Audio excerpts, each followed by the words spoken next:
waa'ee teeknikii irratti wanti irratti walii galames ture. Wanti walitti kalaames ture. Dhumuu hin danda'a ture. Achiin booda legal waan seeraa irratti wanta haasa'amu ture. Anyhow mootummaa Misrii wanta kana waa'ee barbaadaniif akkuf waa'ee barbaadaniif durumarraayyuu maqaadhaaf dhufan argisiisuudhaaf sobuudhaaf dhufan malee honestly waa'een dhufinii fi booda gaa akkuma argitan wanti isaa badeera jechuudha dhaabbateera jechuudha. Gidduu kanas guyyoota 3-4 walitti fufe yondoo gorbaadha guyyoota 2-3 kanaaf itti fufinsaan gaggeessaa turani. Numaayyuu Sudaan dhimmoota biyyoota lamaa walii galchiisuu danda'u fi Itoophiyaan caalmaatti kan fudhachuu dandeessu fa'aa kaasaa ture. Isa hordofaa turtan yoo teesti kan gidduu kanaa keessumaa torban darban keessa haalonni turan maal fakkaatu? Mootummaan Sudaan tarkaanfii mootummaa Misrii fudhateen ta'uu waan jedhu ibsa baasaniiru. Kalee yeroo kadheen gadda ministeerri ajaalaa isaanii jechuudha. Haalli Itoophiyaan irra deemaa jirtu gaariidha, sirriidha. Akkasitti deemuu qabna, akkasitti wanta kana rizoolvii godhuu qabna waan jedhu. Mootummaan Sudaan ibsa baasaniiru. Dhaaba isaanii ibsaa godhuun isaanii kun waan guddaadha, waan nama jajjabeessu jechuudha. Gara Misriitiin an jiru wanta wal dha'u jira. Akkuma reef jalqabne yoo jalqabu jedhe san mariin kun bakkuma jalqabametti akkuma jalqabameen guyyaa lama boodatti odoo homaan argin mariin kufeera waliin taane jedhanitti ibsa baasan. Deemanii guyyaa torba booda mooyyuu UN deemanii waan godhan argineerra. Amma mooyyuu pirezidaantiin isaanii Kareemoo Deengadda ammaan booda wanta kana dippiloomaasii qofaan hiikna. Maal dippiloomaasii qofaan hiikuu egaa barbaachisa ta'e kararra jirraa turre. Simply jalqabameetu jira. Karaa san maa ittiin fufnare. Jechuun wanta maaliif mootummaan Misri akkuma beekamutti kaaraakterii tokko qabu. Kaaraakterii bifa adda addaati. Biyya Arabaa deemanii wanta jedhan adda. Biyya Afrikaa yoo dhaqan Afrikatti waan tokko himu. Awuroopaas yoo deeman wanta biraa himu. Laatin Ameerikaas waan biraa himu. Noord Ameerikaa waan biraa himu. So ammasii waa lama waa sadii waa afur yeroo gabaabaa keessatti torban tokko torban lama keessatti argaa turre jechuudha. Kun immoo mariidhaa fi negotiationiidhaa fi baay'ee isin gargaaru.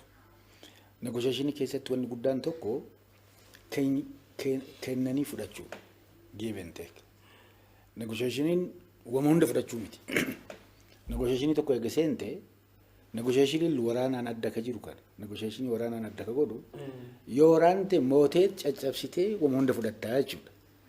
Negotiationii keessa eega seente dippiloomaasii jechuun karaa nagaatiin deemta. Wanta kennitu jira, wanta fudhattu jira. Waan loos gootu jira. Loos gootu win-win. Exactly. Yeroo tokko tokko wanti kennitu wanta argattu caalaa danda'a. Or the vice versa. Jechuun wanti argattu wanti kennitu caaluu danda'a. Garuu in any case win-win lachuu mo'uu qabu jechuudha. Malee win-lose-dha. Garuu Misri akkitti deeman yeroo baay'ee win-lose-dha. Nuti argannu nuti argachuu qabna isin dhiisuu qabdan ka jedhu. Deemanii jirru kun yeroo hunda lapheen isaanii, garaan isaanii, fedhiin isaanii waa tokko irratti rarra'a. Ishee agrimentii gaafa kolonii gaafa koloneeffataan agrimentii isaanii kennee jira 1959. Bishaanatti lagattii kana 55% ol isaanii kennee jira agrimentiin. Kanafti Suudaaniidhaaf wanti innoo kanafti. Other European countries like Ethiopia. Ethiopian sort of markets in Europe. So one to Nukesan Juru, woman again, you. Begiga. Percenti said the Temi Jaha all Bishan Tingum Biakana Burgit. Bishan Nile Jedam. So one Akasiwan Jurufi, Yeromon, the one the footage you ever badanif, Adum wife that you ever badanif, Ken Wine Barbanif, Amalisani negotiation it having Malu Angel. Jechuun mariidhaaf hin tolu. Yeroo baay'ee fudhachuudhaaf. Complain gochuus baay'ee so amma complain is good. Jalqabas kaasaa turre Gibxi yeroo baay'ee asittis yeroo darbe osoo Itoophiyaa wajjiniin yookaan immoo Sudaanis Itoophiyaanis kanneen biroo bakka jiranitti osoo mari'ataa jiranii mana maree tasgabbii addunyaatiif irra deebitee appiil gochaa turte. Exactly. Kana duras gochoon akkasii raawwatamne nuru dippiloomaasii erga ta'eeti asitti afaan tokko haasaa bakka biraatti immoo biraasoo karaa biraatiin immoo liigii warra Arabaattis petitionii biraa gashu. Inumaayyuu Afrikaa akka waan ardii keessa jirtu osoo hin taane akka waan biraatti ilaaltee biyyoota Arabaa kanatti qofa of maxxansuuf deemuun kun tarii maalirraa dhufe laatee ambaasaaddaadha? Kuni naareetiivii tokko ture. Naareetiivii cimaa yeroo baay'ee uummanni Misriis iliitiin Misriis jechuudha. Warri bulchaan Misriis warri siyaasaa warri bulchaanis jechuudha. Hoggansi isaaniis naareetiivii tokko qabanii ture. Naareetiiviin tokko bishaan Naayil kun Naayil Misra Naayil jedhu. Naayil is Egypt Naayil jechuun akkasii miti dhugaa miti. Bishaan kun kiiloomeetirii baay'ee gubbaa Itoophiyaa irraa dhufa. Baddaa Itoophiyaa irraa jechuudha. Achi Suudaan keessa dabree achi gaha. Inni Misra qofa ta'uu hin danda'u. Isa qofa miti. Uummata isaanii maal jedhanii barsiisan haga yeroo dhiyootti bishaanittiin kun achuma akka burqitutti. Fakkeenyaaf Suudaanii fi Misra jidduu lafa Aswaan jedhamu. Bakka hidhaa guddaa qaban. Aswaan dammee. Achirraa akka waan burquutti fa'aa uummatatti himaa ture. Isa. Miirri an keenya jedhu. Keenya kan jedhu completely keenya qofa kan jedhu. Lamummayyuu liidarshiippiin isaanii liidarshiippiin adda addaa gaafa Jamal Abdunnaasir irraa jalqabee bishaanatti Itoophiyaa bishaanatti Naayil kanarraa kubbaayyaa tokko namni kaasee hin waraanamaa hin caccabsinaa hin finnaa waan jedhu akkasitti haasaa turan. Ololla akkasitti deemaa ture. Kanammoo warra Arabaattis kan himaa turan. Lamummayyuu bishaan biraa hin qabnu. Bishaan lafa jalaas hin qabnu underground water. Bishaan baharaas jira Mediterranean Red Sea borderii isaanii achirraas dhuguu hin dandeenyu of gargaaruu hin dandeenyu waan jedhu uummata biraa amansiisanii jiru. Ufimmoo akkamitti fudhatu nuti miliyoona 100 olii. Uummanni keenya gaafa bishaanatti kana dhabe hin beelaa. Gaafa beelaa immoo terroristii jechuun warri shororkeeffataan rekruut godhaa. Na Awurooppaa ce'anii Awurooppaa isin balleessu magaalaa keessan terrorize godhu jedhaniitti warra Awurooppaatti. So naareetiivii kanaanii baay'ee deceive godhu the rest of the world. Kanaafi waan adda addaa himatu. Underdog ta'anii kalaa. Underdog jechuun baay'ee miidhamtuu wayi hiyyeessa. Miidhamaniitti kalaa'u. Waa'ee bishaanii kun yoo ka'u nu bishaanatti kana malee waan qabnu waan dhugnu hin qabnu hin duuna hin dhumna waan jedhu. Jechuun namni biraa laalee dhugaa ta'inna akka shakkitu si godhu. Akka isaanii gadditee. Akka gadditee waan tokko gadhiiftu akka simpetii immoo gara biraatti argachuudhaaf. Gamtaan Afrikaa dhimma kanarratti gidduu galee beekaa tarii. Afrikaan wanta kanatti baay'ee ittiin seenne. Wannumti isaan advaanteejii fudhatanii hagammaatu Afrikaan waa'ee Afrikaa irratti baay'ee aktiivii miti. Paasiiviidha Afrikaan. Malee oduu Afrikaan jechuun even Afrikaa isaa miti. Even warrumti riparian countries bishaan irra jiran. Fakkeenyaaf warri riparian jiru kana dura waa'ee bishaanii kana akkamitti akka itti of gargaaruu dandeenyu akkamitti bishaanitti kana benefit godhuu dandeenyaan jedhu irratti negotiationii tokko ture. Misris warri Sudaanis keessa seenanitti keessaa gabayan jechuudha. Cooperative framework agreement jedhu tokko ture. Inni agreementii koloneeffattoonni Misra wajjin hojjetan isa bakka bu'ee just kan ta'e kan sirrii ka ta'e jechuudha. Riparian countries martuu irraa benefitan godhan isa negotiate goone biyyoonni naga jahammaan kanaaf mallatteessaniiru. Mootummaan Misraa hin didee Sudaan isa gammaa keessa seene. Wanta akkasii saniin gara saniin Afrikaan xinnoo as keessatti kaloofteerti ishuu kanatti jechuudha. Especially warri riparian countries. Otherwise warri Afrikaan gurguddaan wanta kanatti hin seenne. Ishuu Afrikaa ta'uu isaa ishuun kuni even odoo wal dhabiinsi guddaanis jiraatee waa'ee bishaanii kanarratti mootummaa Afrikaatti seenuu qaba. Jaarsota Afrikaatti seenuu qaba. Dhaaba Afrikaatti seenuu qaba. Malee asii Awurooppaa wanta deemuuf wanti kun Ameerikaa wanta deemuuf hin qabu jechuudha. So kanarratti Afrikaan ammaan kana baay'ee actively wanta kanatti hin seenne amma garuu dangadda African Union akka observeriitti Awurooppaan Ameerikaa fi African Union akka observerii jalqabuun kuni isa good beginning. Yoo itti kafuufnu taate uf durattis hin ilaalama jechuudha. Achi jiraatu Afrikaanis massively wanta kana involve godhuu jalqabu jechuudha. Yeroo darbe Washingtonitti gaggeeffamaa ture walga'een dhimma kana wal qabatu mariin biyyoota sadanii yerootti Ameerikaan dhimma walii galtee kan Itoophiyaan fudhachuu qabdu jedhanii push gochaa turanitti suni kaasee bal'inaa wanni kaa ture maanni Ameerikaan IMF yookaan immoo baankiin addunyaas dabalatee Itoophiyaa walii galtee gara Masriitti yookaan immoo gara Masrii deeffatanii Itoophiyaa irratti dhiibbaa qabsiisuuttidha yaadni isaanii ka'aa ture. Ammatti yaadni Ameerikaas ta'e baankii addunyaa akkuma duraa sun waan jijjiiramee jiraadhaati dhiyeenyatti maal ta'u? World Bank of fudhanne seenaa World Bank keessatti partisanshipii yeroo argisiisee ture. Projektii bishaan irratti hojjechuudhaaf nu barbaannu hundaa fi liqii nu dorgatee ture jechuudha.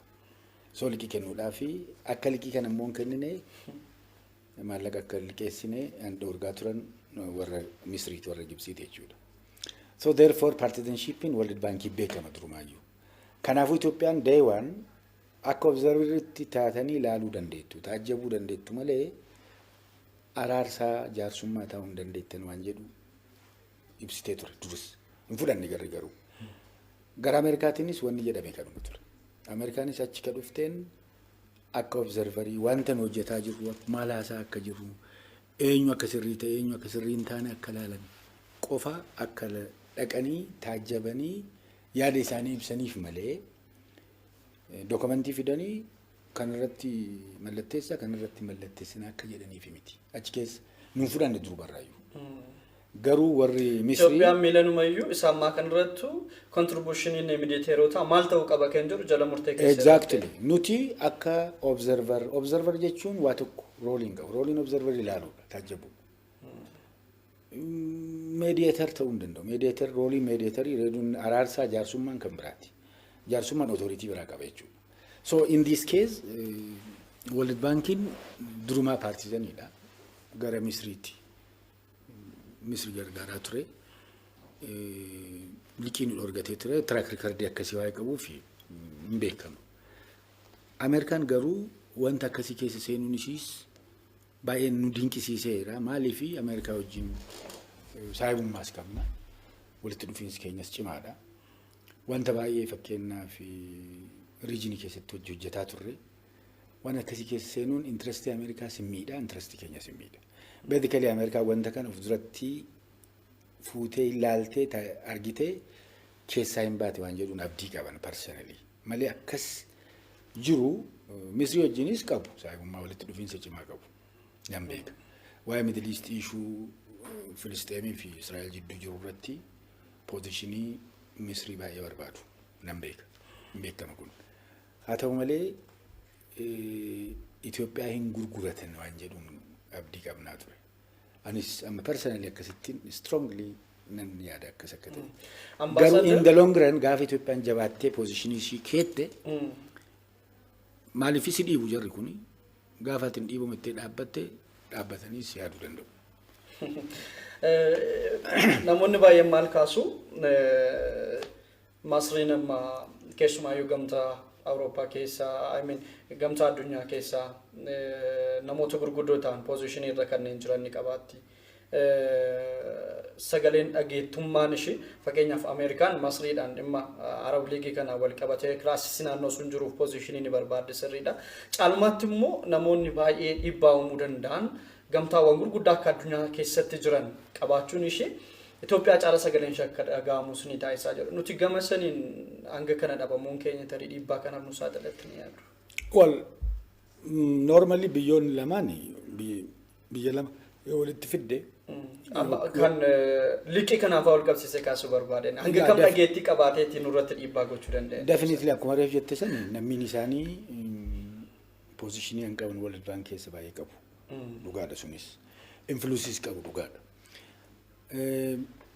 Waa'ee issue Middle East kun immoo Ameerikaadhaaf baay'ee appiilii guddaa qabu beekna. Ameerikaan issue Middle East irratti fedhii guddaa qabdu beekna. Especially Filisxeemii fi Israa'el jidduu wal dhabbii jiru kana hiikuu irratti roolii Misraa baay'ee akka barbaaddu. Camp David Agreement egaa mallatteessan booda Misraan jedhamu kun poozishinii Ameerikaa represent godhee achi akka jiru beekna. Kana waan ta'eef Ameerikaanonnis jaraaf akka hiilan waan tokko hin beekna. Garuu Misra gargaaruu waa tokko gara biliyoona ko doolara biliyoona maaluu ol amataan kennuuf ikko. Gara meeshaa waraanaas baay'ee kennuuf. Trainingis baay'ee kennuuf. Scholarship baay'ee jira Masriidhaaf. So kun kan beekama. Haa ta'u malee Itoophiyaas abbandan godhan Itoophiyaa gatanii Misir qofa jala deeman waan jedhamu abdii akkasii hin qabnu ture. Anis hin qabu personally ammas akkasitti hin fakkaatu. Garuu wanti kana influence godhu waan baay'ee jira. Amma fakkeenyaaf electioniin dhufaa jira. Rooliin pireezidentichaas waa tokko. Electioniin dhufaa jirus kun waa tokko. Interestiin achi keessa kaalkuleetii godhamu jira. Ameerikaa keessatti poozishiniin yeroo tokko qabamu yeroo baay'ee hin dhaabbata booda. Electioniin eega dabree booda poozishinii sanii jijjiirama.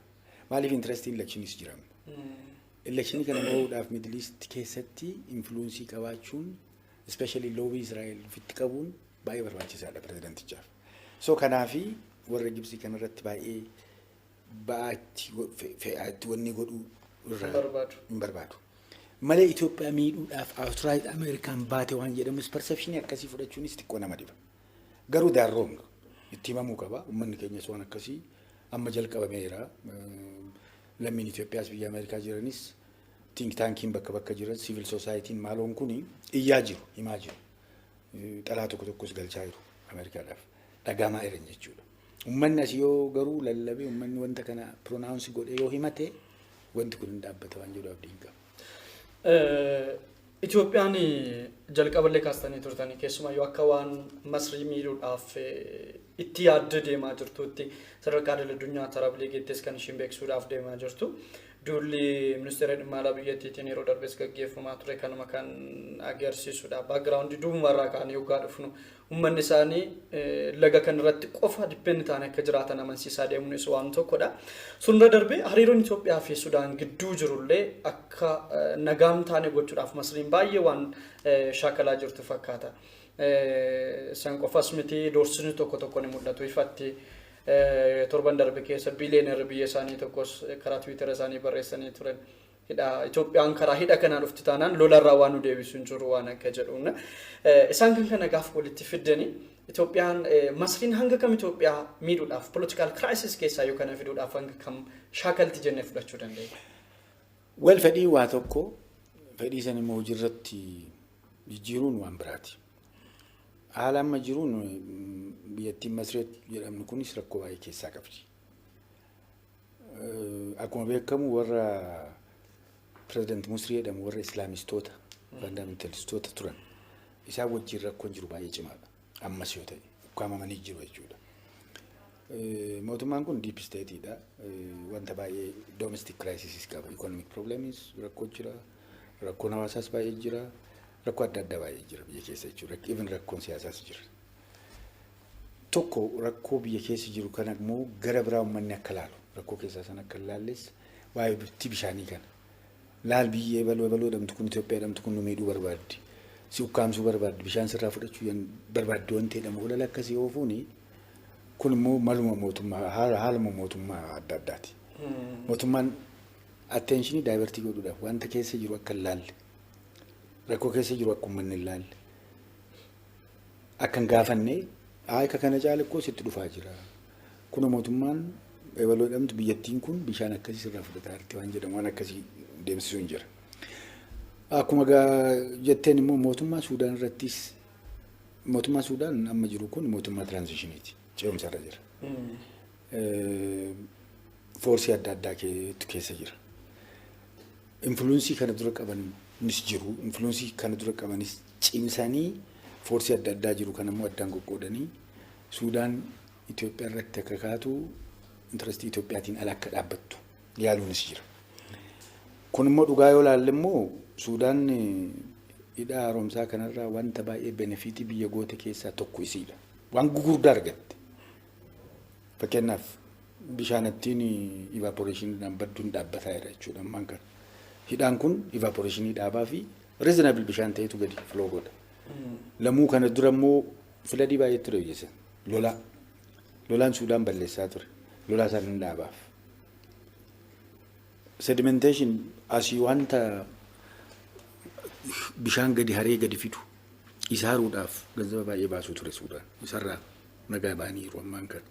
Benefiitiin isaan argatan guddaadha. Ifaas argatu. Cheap electricity.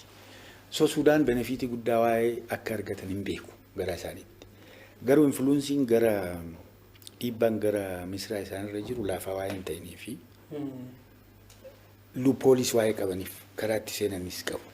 maaliif historically biyyoon kun hojii turanii malee booda koo after all bishaanatti kana consume kan godhun surumaa Suudaan malee nuti miti dhugaa dubbachuudhaaf yoo taate duratti Suudaan baay'ee fayyadama. Suudaan bishaanatti kanarra baay'ee fayyadama.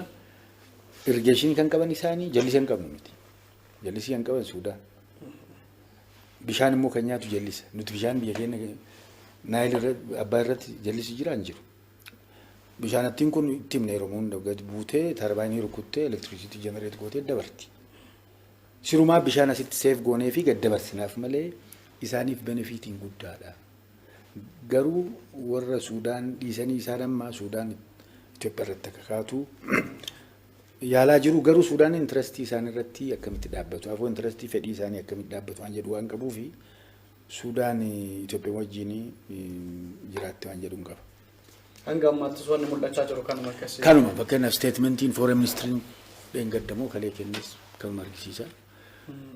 Keessummaan dheengaddammaa dhufanii muummicha ministeeraa keenya wajjin haasa'aa turanis achi biyya deebi'anii wanni ibsanis kanuma waan arganiin baay'ee gammadanii deebi'anii Itoophiyaa irraa waan benefitii guddaa akka argachuu danda'an amantii argataniiru. So leadershipiin Suudaan leadershipii ce'umsarra jiru ta'us definitely benefitii kana arguu hin danda'an jedhuun qaba. Haa ta'u malee ammas dhiibbaan gara Kaayiroo jiru hin dhaabbatu. It will continue. Yeroo darbe torban kana keessanuma biyyattiin gabaasni dhimma hidha haaromsaatti wal qabatu tokkoyyuu miidiyaa biyyattiitiin akka hin dabarreef ajajni darbeeraa waan jirus dhagaa turre. Tarii icciitiin gama kanaan jiru yookaan immoo kana dura amma Masriin akkas jettee Masriin akkas gootee afaan garaagaraatiin dhimma hidha haaromsaatti wal qabatu irratti baay'ee isaatti kan isaan haasa'aa turanii. Odeeffannoo isaanii nuti kallattii garaagaraatiin argachaa turre. Amma garuu eeyyama mootummaatiin alatti gabaasni hidha haaromsaatti wal qabu tokkollee akka hin dabarre waan jedhus ka'aa jira.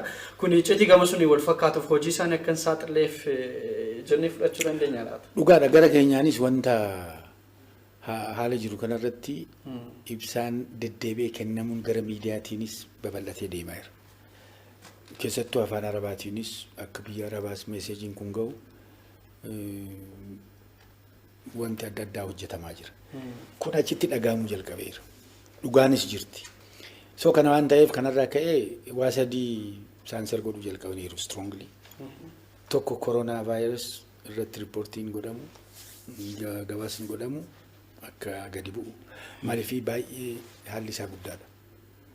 Achi waa'een tureef nan beeka. Dhoksamaa ture haalli achi dhukkubattiin kunis itti babal'ataa jirtu baay'ee bal'aadha.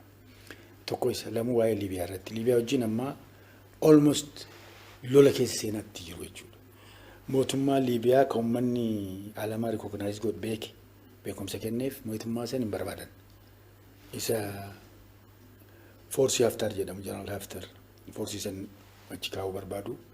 Achirratti Tarkii wajjinis konfronteeshinii guddaa keessa seenanii jiru. Mootummaa Liibiyaa wajjinis konfronteeshinii guddaa seenanii jiru. Gara almost lolarra jiru jechuudha. Achirrattis sadaffaa hidha haaromsaa irrattis wanti haasa'amu akka isaan sardii ta'u. Maaliif achuma keessaa dhugaa dubbatamuun jalqabamu waan jedhu sodaa qaban. Iliitumti isaanii namnumti isaanii beeku. Hidhaan kun isaan akka miine beeku. Benefiitiis hindooma akka qabus beeku. Siyaasaadhaaf akka wanta kana jallisanii haasaan beekama. So kana dhugaa dubbatamu yoo jalqabame basically mootummaadhaaf gaariin ta'u waan jedhuuf achirratti sensorshipii guddaa buusaniiru jechuudha. Kanaaf icciitii gochuu barbaadan jedhamee fudhachuun haa ta'uti dhimmi hidha haaromsaa wal qabatu isaan Masriin hidha haaromsaa malee hidha haaromsaas Masrii malee dhifama Abbaay malee hin jiraannu akka isaan jedhani. Nuti fudha jecha kana fayyadamuu kan jalqabne na yaadadha nutumtu waggaa barannu Egyptii isa gift of Nile jennee baranne. Hanga fi isa academic circle seenee wanti sun yeroo baay'ee narratiiviin cimee narratiiviin tokko dhugaa kan ta'emtu deema. Fakkeenyaaf bishaan wanti sun maal argisiisa bishaanattiin sun achuma waan burqitu fakkeessa. Ani waggaa 20 dura yeroo tokko training yeroo gabaabduudhaaf biyya san ture. Magaalaa Kaayiroon ture. Nama lammii isaanii tokko wajjin bishaan tokko irraa dhugnaan jedheen gaaf tokko maal jechuu keetii nyaan jedhe bishaan amma argitu kuni bishaan irra teennee asuuf bishaan naayil kana bishaan attiin kun ko biyya kiyyaallee dhuftii achirraa bishaan tokko keessa waa'ee dhugnuuf dhiigni keenya tokkotu as keessa jiraan jedheen hin ta'u naan jedhe nama barata dhugaadhammoo yoo natti no asuma asawaanii dhufee naan jedhe so naareetiivii akkasiisan baay'ee babal'isaniiru. Bishaan immoo baharaa bishaan fakkeenyaaf Red Sea fi Mediterranean achirraa of gargaaruu hin dandeenyu waan jedhu amma immoo iyyuu jalqabaniiru waan tokko bishaan lafa jalaas qotuu jalqabaniiru bishaan Red Sea kanas soogidda gabaa soogidda isaanii saalineet godhanii bishaan ittiin of gargaaruu jalqabaniiru beeku realitii in the long run wanti kun akka nafnis arganiiru. Amma dhugaasaatti gaafa deebinu ummanni addunyaa bishaan kun dhibbeentaan 86 Itoophiyaa keessaa madda harka caalaa immoo hanga ammaatti Masriidha kan itti fayyadamaa jiru. Itoophiyaan immoo jireenya akkamii keessa akka jirtu hin beekama. Hanga kamitti fayyadamaa akka jirtu Masriin amma bishaan kanatti hanga kamitti fayyadamaa akka jirtu Itoophiyaan immoo madda bishaan kanaa taate jireenya hawaasa ishee amma keessa jiran kaapitaalli as biyya keenya keessa jiruu fi Masriin qabdu. Social life achi jiruu fi as jiru rakkoon uummata Itoophiyaa keessa jiruu fi achi jiru kun compare ta'ee uummata addunyaatti mul'atu irratti hanga kam hubatameettanii yaaddu ambaasaadar. Isa irratti wanni baay'een si gaddisiisu guddaanis ani amma waggaa tokkoon achi ture. Dhugaa dubbachuudhaaf waggaa tokko kana keessatti gaaf tokko sekondii tokkoof ifaan badee beeku manaan jiraadhu keessa. Sekondii tokko bishaan badee beeku. Gaaf tokko paayipii jijjiiruudhaaf yoo dhufanis nootisii naa kennanii torban tokko dura. Persenteejii 90 ol namni ishii ifa qaba bishaan qaba. Isa qofaa miti achirraa wanni magarsan firuutiin adda addaa baay'ee si ajaa'iba. Jallisiidhaaf baay'ee itti fayyadaman. Bishaan immoo baay'ee balleessu baay'ee westi godhu. Kana mata Awurooppaa warra Awurooppaatu itti immoo Jarmaniin famaa akkas gootan bishaan karaa faa dhiqu ashawaa kana dhiqaa oolu bishaan lafarra balleessu. Jechuun nummoo yoo laaltu luka yeroo meeqa nama amma persenteejii meeqatti ifaa qaba biyya keenyatti nama meeqatu bishaan qulqulluu argata.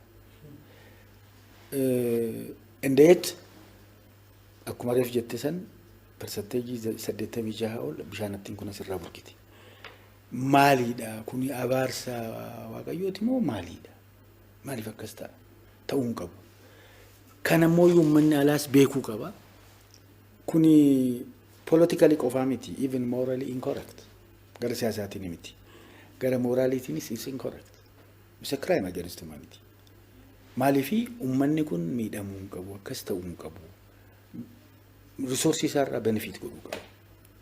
Kuni hayyama uumaati. So wanta kanarraa I think isaanis laaluu akka itti dadhaban nus perhaps ittiin himne ta'a akka uummata biraatti ittiin himne ta'a. Amma garuu gootummaa wanta kana uummata alamaatti itti simuu qabna. Kuni naturally kun koo uffata kee mana keetirratti mana kee ka jiru qullaa ciisii halkan qorra keessa ciisii jechuudha.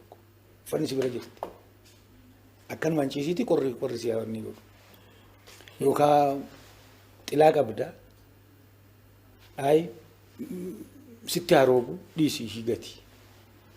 Kan nama biraati jechuudha akkas fakkaata. Loojikiin isaa. So kun waan ta'u miti. Basically kanaaf uummanni keenya ka'uu qaba wanta kana jijjiiree realitii jijjiiruu qaba. Maaliif on the ground waan realitiin yoo jijjiiramte hin jijjiiramu hundu.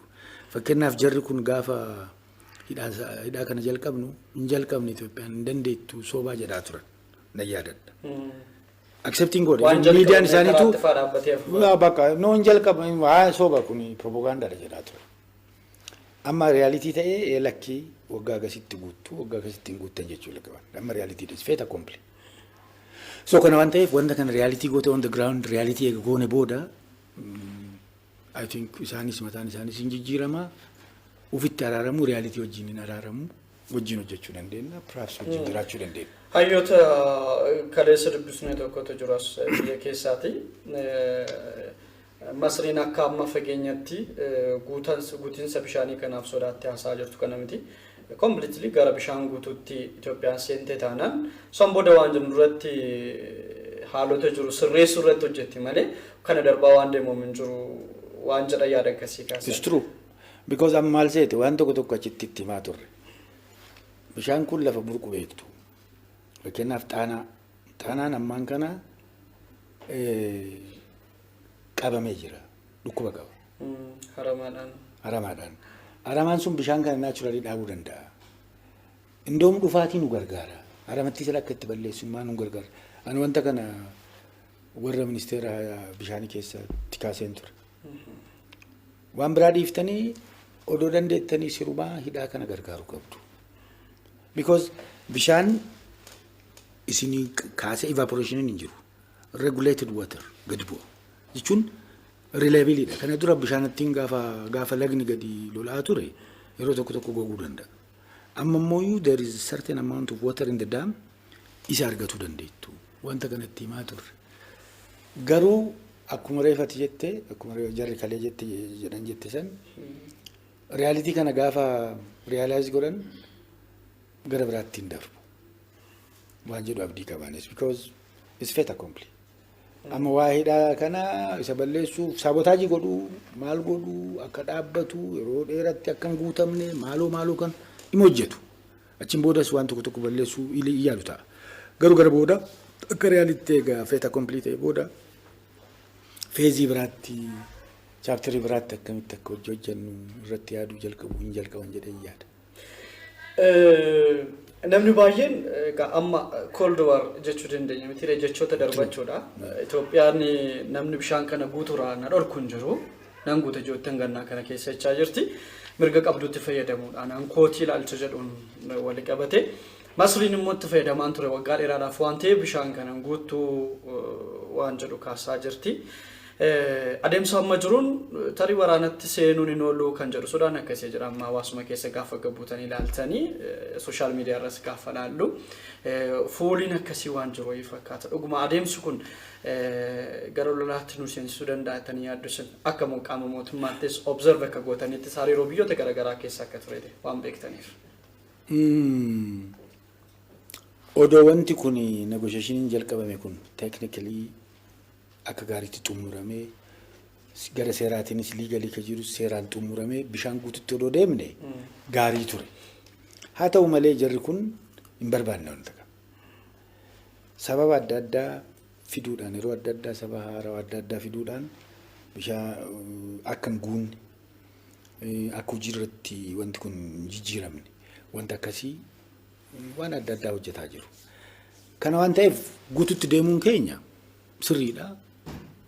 Waan biraa alternatiivii biraas hin qabu. Akka uummataattis sanuma godhuu qabna. Garuu maal godhu jarri lolatti deemu maal ka jedhu kana fedhii waa tokko. Ammas koo lollaa maal goonaa waraana akkuma reef jedhe san namichi dureessi isaanii sun Suwaaris moo maal jedhamu lolla jedhaa ture. Kana achi keessas warri mammaraatuun baay'eedha. Ka dhaqnee hidhacha dhoofnaa rukunnaa maal goonaa maal fedhii waa tokko. Wanta kana immoo hojiirra oolchuu waan biraati. Kana isaan hin fayyadee yaadu. Irra caalaa warra Misrii lola tanarraa yoo lola kaasan hin kaasan jedhee yaada. Hin miidhamu jedhee yaada. Isaantu miidhamu. Maaliifi nuti bishaanitti qoon bira jirti. Bishaan kun asirraa burqa. Wanta hin barbaachifne waan adda addaa keessa seenuu dandeenya. Uummanni keenya waan adda addaa godhuu danda'a. Maaliifi uummanni callisee uummanni Itoophiyaa immoo waan akkasii irratti beekamaadha. Tiraak riikardii dheeraa qaba. Bilisa isaa lolee eeguu qaba. Tokkummaa isaa eeguu qaba. Namummaa isaa eeguu qaba. Integritii isaa eeguu qaba. Soo kana waan ta'eef giddibiin kun immoo akka sovereigntii isaatti ilaala. Akka simboolii libreeshiniitti ilaala. Simboolii tokkummaati. Simboolii biyyummaati. So giddibicha tana eeguudhaaf wanni goone hin jiru. I think kana ani abdiin an qabu lolatti hin deeban jedhee yaada. Hin sodaachisan jechuu miti. Sabotaajii adda addaan godhan jechuu miti.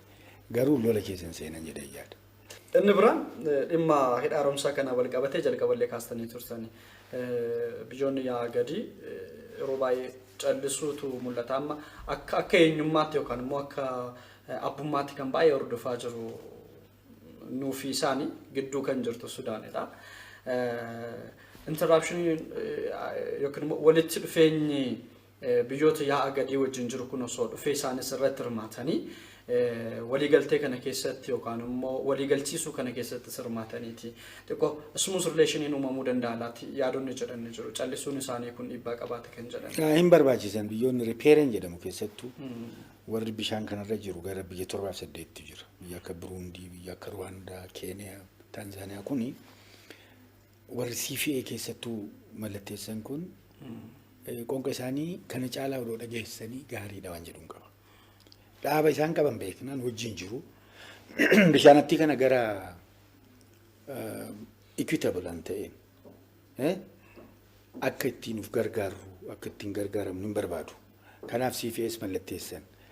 Garuu waa haala amma jiru haala biyya sadiin jidduu keessa marii jiru kanarratti qonqa isaanii amma barbaachisu hin dhageessifne hin dubbanne jechuudha. So akkas akka dubbataniif nus sosochoosuu qabna. Nus itti himuu qabna. Mari'achiisuu qabna. Ganama galgala wanta kana yaadachiisuu qabna waan jedhuun qaba. San caalaa dubbatuu danda'u. Kana caalaa. Gara biraatiin immoo wanni biraas jira. Warri Misriis wanti dhara hojjetan tokko jiru. Wanti xiqqoodhaan biyyoota kana asiif achi lalaaffisuu keessa deddeemanii waa'ee iskoolarshipii fa'aa kennuu mana barumsaa fa'aa ijaaruu fi faayidaadhaaf waan tokko hin qabuudhaaf wanni hojjetanis jiru. Atiin innis akka haalan balleessine beekalii biyyoonni kun ofirratti kaanii fedhii isaan irratti hin duulan jedhee yaadu. Garuu poozishinii tokko irratti soft gaafa ta'an warri Misrii waan biraatti fakkaatee deemuun hin mala waan ta'eef atiin biyyoota kana birallee waan tokko hojjechuu qabna. Kana dura akkoo ministeerri Ajaalaa afoo kana deddeemaa turan ji'a tokko ji'a lama dura. Ministeerri Ajaalaa Misrii jechuudha. Biyyoota kanatti haasaa turan biyyoota kana ofitti qabuudhaaf Itoophiyaan nu miidhaatti jedhanii Itoophiyaa adda baasanii singilaawus godhanii Itoophiyaa miidhuudhaaf waan tokko hojjetaa turanii garuu waan bu'aan arganne wanti sun. So akkasitti achirratti hojjetamuu qabu waan jedhu dhugaadha. Sinanii jiraattanii jalqaballee waa muraasa kaastanii turtanii yeroo achi turtanitti gochoota isaanii ilaalcha akkamii akka hidha haaromsaa Abbayyaa irratti qabanii wal qabsiise. Hamma tokko ilaalcha isaanii kana sirreessuudhaaf baay'ee yeroo fudhatattanii yaaddu waan observe gootan irraa kaastanii ilaalchota dogoggoraa kanarratti hanga kam ammas achi ambaasaddaroonni keenya jiru waan ta'eef hanga kam irratti hojjetamaa jiraachaa? Well, basically amma wanti barbaachisu yaada kana uummata Misrii qofa odoo hin taane biyya Arabaa keessas hojiin hojjetamuu qaba. Xiqqoo hojii achitti hojjennus ol kaasuu qabna. Afaan isaaniitiin, saayikooloojii isaaniitiin, aadaa isaaniitiin akka waan tokko itti himuu qabna. Itoophiyaan akka waan Araba miidhuudhaaf kaate akkasitti itti himamaa ture biyya Arabbootaa kana. Especially sektarii adda addaatti. So achirratti kanaa miti nuti Araba wajjin rakkoo hin qabnu. Biyya Arabaa miidhuu hin barbaannu. Wanta miinuuf hin qabnu. Misriis miidhaan jirru. Ufuma gargaaruudhaaf biyya keenya guddisuudhaaf risoorsii keenya irraa fayyadamaa jirra. Isaan immoo miidhuu waan miidhuu miti kun waan jedhu xiqqoo upgrade godhuu qabna. Especially isinis gara miidiyaatiin wanta kana meeseejiin kun akka isaan bira gahu godhamuu qaba. I think meeseejiin kun uummata isaanii biras gahuu qaba. Uummata Misrii biras gahuu qaba jechuun beekuu qaban jechuudha. Daati Itoophiyaan isaan miidhuudhaaf intrastii akka hin qabne, fedhii akka hin qabne. Maaliif miti? Wanta miituuf hin qabdu. Hidhaan kun immoo isaan hin miidhu. Beekalii indoon benefiitii akka argatan wanta kana bal'inaan himuun uummata bira geessuun baay'ee ammas barbaachisaadha waan jedhu qaba. Achirratti hojiin xiqqoo ol ka'uu qaba. Garuu akka kanatti hojjechuu danda'u sila ambaasadara achi jiran fakkeenyaaf ammatti sosochii akkasii gaggeessuudhaaf ooppineeriyaan. Beekalii achii miti. Embasiin achii wanti hojjetu jira. garuu embasii achi caalaa embasiiwwan keenya biyya Arabootaa jiran. Miidiyaan keenyas bakkuma jiranitti biyyoota Arabootaa kanatti himuudha. Meeseejiin kun maaliif saayikooloojii tokko qabu? Maaliif Arab League isa jedhamu ammadha walgahii Arabaa sanii isa maaloo dhaabbata Arabaa sanii nurratti akka olola tokko deemsisu warri Misrii yeroo dabre haala tokko hojjetaa turan. So isa balleessuudhaaf warra memberoota Arab League ta'an kanatti kan himamuun baay'ee barbaachisaadha jechuudha. Especially miidiyaadhaan baay'ee hojjetamuu qaba. Miidiyaa caalaa civil societynis hojjetuu qaba. Dhaabbiin adda addaa amantiis wanta kana hojjechuu qaba. NGO'n adda addaas wanta kana odoo hojjete baay'ee credibly babal'atuu danda'a jechuudha wanti kun. Egaa uummanni Itoophiyaa akkuma isin jettan akka eenyummaa isaatti ilaala hidha haaromsaa kana jalqabarraa kaasee deeggarsi taasisaa ture yeroo garaagaraatti bahee sagalee isaa dhageessuu dabalatee kanneen biroo hedduu isaa maallaqa isaatiinis hanga gadee hanga barataattidha kan hirmaachaa ture. Ammas miirri uummata keessa jiru isa kanadha. Hidha haaromsaa kun paartii siyaasaa kam gidduu akka biyyaatti walitti bu'iinsi kamuu haa jiraatu garuu yaadni biyyattii kana tokko gochaa jiru isa kanadha waan ta'eef mootummaan isa kana dhugoomsuudhaaf hanga kam kutannoodhaan itti deemaa jira waan jedhu sun akkasumas uummanni tumsa amma jalqabe kana akkamitti itti fufuu qaba. Kun akkuma jette hidhaan kun laga Abbayyaa kun siyaasaa amantii waa'ee adda addaa ofirraa qabaachuun qabu. Isarratti wanta laalluu miti achiin waan nama daalluu miti. Kuni lammii biyyattii kanaati hundatu abbaadha jechuudha. Tokko expensive fiitiin hojjetaa jira. Uummanni maallaqa isaatiin hojjetaa jira. Humna isaatiin hojjetaa jira. Beekumsa isaatiin hojjetaa jira. Alaaliqiin tokko hin jiru. So kana fixuun immoo iyyuu uummataaf faayidaa inni qabu beekamaadha. Kana waan ta'eef hidhaa kana eeguu irratti pirojekticha kana xumuruu irratti mootummaa eeguus hin barbaachisu. Martuu mootummaadha. Mootummaanis wanta kana uummata wanta kana karaa kana irratti akka dhaabbatu akka strongly hojjetu haala micheessuu qaba. Garuu uummata abbaan isaa uummata waan ta'eef uummanni wanta kana irratti I think akka xumuramu yeroo gabaabaa keessatti akka dhumu akka eegamu waan hunda godhuu qaba waan jedhuun qaba. Projektichi kun mootummaa caalaa kan uummataati. Mootummaanis of course responsibility qaba. Uummata kana coordinate godhuu, lead godhuu, karaatti argisiisuu jechuudha.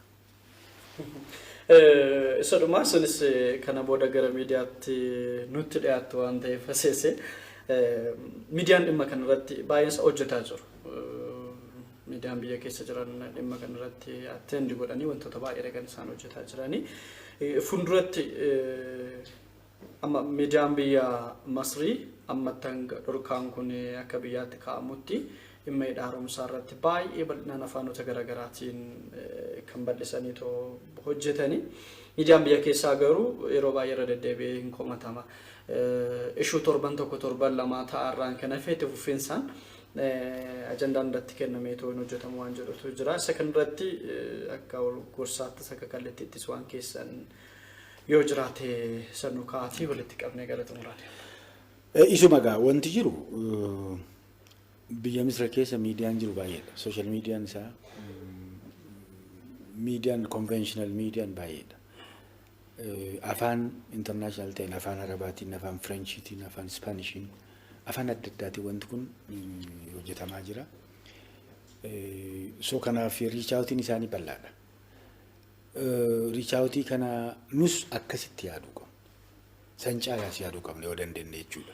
So amma wanti fakkeenyaaf riichaawutiin keenya biyyoota ollaa biyyoota Araboota riichaawutiin nu qabnu baay'ee limitiidha. Afaan isaaniitiin jechuudha. So kanaaf achirratti wanti cimaan hojjetamuu qaba.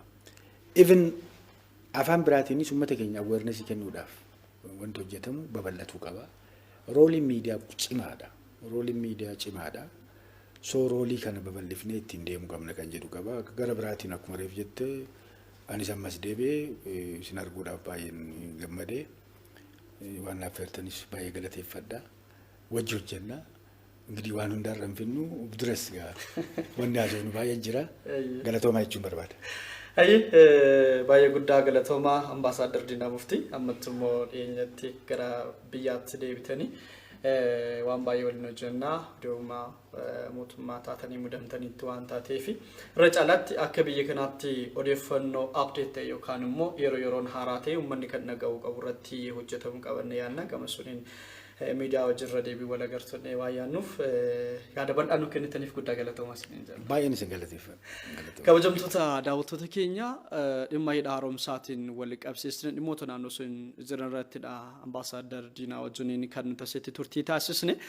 Egaa milkaa'insa hidha kanaatiif akkuma jalqabaa kaasnee hundi keenya irratti tumsaa turre ammas yaadaan waan dandeenyuun maallaqaanis ta'u mootummaa cinaa dhaabbachuudhaan qaama hidha kanaaf jedhee eenyummaa isaa kennee hojjetaa jiru hunda jajjabeessuudhaan xumuraan ga'uutu nurra jiraata jechuutti barbaannaan hordofuu keessaniif guddaa galatoomaa olaanaa yaaddeessaati yeroo gaarii.